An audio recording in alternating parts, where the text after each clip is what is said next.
Au bar du village de Poyoiwanagou, c'est le sujet de conversation de la matinée. Un tremblement de terre d'une intensité de 3,2, dont l'épicentre se situe à 10 km de Corté. La secousse a été ressentie dans toute la micro-région. C'était 2h moins 5 par là. Ça vous a réveillé ou pas? Expliquez. Oui, je dormais, ça m'a réveillé et ma femme aussi. C'était quoi? C'était un bruit sourd? Comment ça s'est passé? Très sourd, c'était très profond. Ouais. Ouais. Est-ce que les murs ont tremblé? Non, enfin j'ai pas eu cette impression. D'autres, en revanche, ont bien senti les murs trembler. C'est le cas de Dominique, qui travaillait tard hier soir à la mairie du village.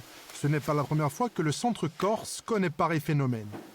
On en ressent 2 ou 3 fois par an, on les ressent, mais sans que ce soit réellement évident à l'instant, que ce soit qu'on ne relie pas tout de suite ça à un tremblement de terre. Je n'ai pas vu de dégâts sur la commune pour l'instant. Je me demande peut-être faire un petit tour sur les petits chemins communaux où il y a des murs qui peuvent s'effondrer. Ces récurrences sismiques peuvent poser question. Nos voisins italiens ont été récemment très durement touchés. Existe-t-il le même risque en Corse? Nous avons posé la question à Jérôme Vergne, sismologue.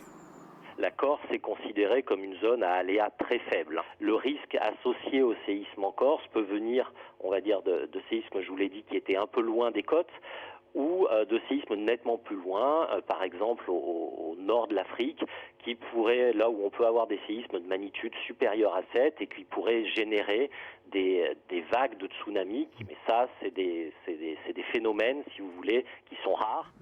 Pas de risque majeur pour la Corse.